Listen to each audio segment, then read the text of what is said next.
Assalamualaikum warahmatullahi wabarakatuh. Pemirsa Esa Flora yang saya sayangi, saya Disandra, dosen IPB University dan pemilik Esa Flora. Pada materi video kali ini, saya akan membahas mengenai karakteristik hormon secara total.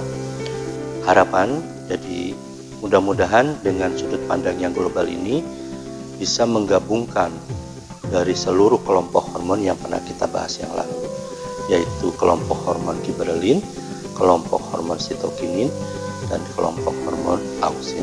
Jadi kalau secara totalitas, nanti harapannya akan lebih memberikan suatu pemahaman yang lebih komprehensif.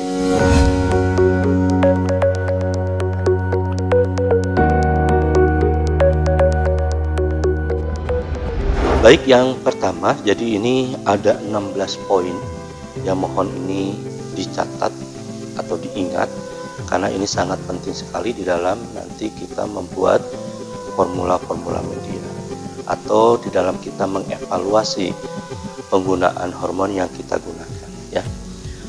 Ke-16 poin ini sangat penting sekali karena ini merupakan pengalaman kita puluhan tahun, baik itu hasil riset mahasiswa atau pengalaman yang kita lakukan di SH Flora, sehingga Anda tinggal mengacu dari ini dan Anda mampu membuat suatu aplikasi-aplikasi yang berikutnya dari dari materi yang saya sampaikan ini.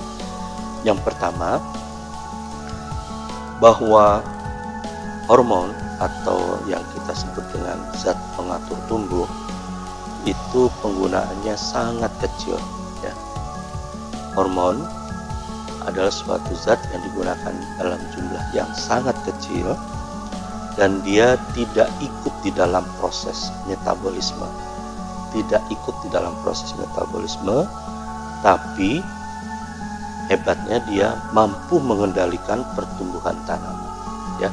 Mampu mengendalikan pertumbuhan tanaman. Jadi saya ulangi, penggunaannya sangat kecil, tidak ikut di dalam proses metabolisme dan mengendalikan pertumbuhan tanaman. Jadi berbeda dengan pupuk, dia masuk di dalam proses. Dia sebagai zat pembangun, dia sebagai komponen dari suatu metabolisme atau pertumbuhan. Kalau hormon tidak, ya. Dia di dalam kelompok manusia ini setara dengan provokator. Nah, penggunaan hormon ini atau perbandingannya dengan pupuk itu kira-kira 1:100.000. Jadi hormon ini sangat kecil karena dia tidak ikut di dalam proses, maka penggunaannya sangat kecil dan sangat efisien. Karakter yang berikutnya, bahwa hormon itu mempunyai dua fungsi. Hormon mempunyai dua fungsi. Berarti konsekuensinya adalah penggunaan hormon itu bukan sebanyak-banyaknya, tapi dia ada titik optimalnya. Jadi kalau melebihi titik optimalnya, dia justru menghambat, bahkan mematikan. Nah, kalau sebelumnya dia akan mensupport terus sampai menstimulir optimal, kemudian setelah itu justru menghambat. Ya, ingat bahwa penggunaan hormon bukan sebanyak-banyaknya. Itu yang sulitnya. Jadi kita wajib tahu di mana titik optimalnya. Bagaimana Pak Edi untuk mengetahui titik optimal itu? Nah, itu dari pengalaman, ya. Dan titik optimal tadi itu sebenarnya juga berbeda dari dampak atau hasil dari perlakuan yang kita berikan, nanti juga akan kita jelaskan, ya. Yang berikutnya, bahwa karakter hormon ini sangat spesial. Hormonnya sama, konsentrasinya sama, diberikan pada tanaman yang sama, tapi bagiannya berbeda, hasilnya berbeda. Berarti bahwa kita wajib memberikan atau perlakuan hormon yang kita lakukan harus pada daerah targetnya, ya, itu. Jadi maksudnya kalau memberikan hormon akar, ya harusnya ke akar. Hormon tunas ke tunas, bunga ke bunga, ya buah ke buah, sama ya bunga. Itu. Nah, di dalam secara garis besar, kelompok hormon ini dibagi menjadi 3, yaitu kelompok auksin, kelompok sitokinin, dan kelompok giberelin. Kelompok auksin adalah suatu kelompok yang dia berperanan untuk mensupport pertumbuhan akar.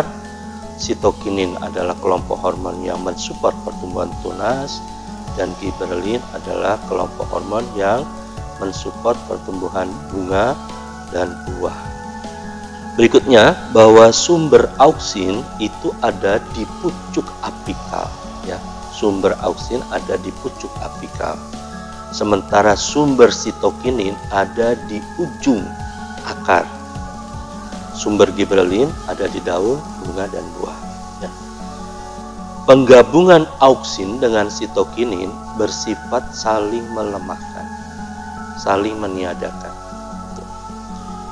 Gabungan auksin dengan giberelin menguatkan pertumbuhan akar, sitokinin dengan giberelin menguatkan pertumbuhan tunas. Kemudian yang berikutnya, bahwa penggunaan hormon di dalam kultur jaringan bisa dilakukan secara tunggal. Tapi pemberian atau pemakaian hormon di luar, di lapang, ya, bukan di dalam kultur jaringan, maka kita wajib memberikan gabungan dari ketiganya, auksin, sitokinin, dan giberelin tadi itu. Karena tadi itu karakternya tadi itu harus hati-hati. Kenapa kita harus menggabungkan tadi itu? Karena di dalam formulasinya kita ingin manusia itu begitu, inginnya cepat, inginnya semuanya bisa tumbuh dengan baik, berbarengan bahkan gitu ya. Nah, itu tidak mungkin dilakukan kalau kondisinya alamiah atau konvensional. Kemudian yang berikutnya, bahwa runutan fungsi dari hormon dari konsentrasi yang rendah sampai yang tinggi. Nah, ini yang harus diingat dan dicatat ya.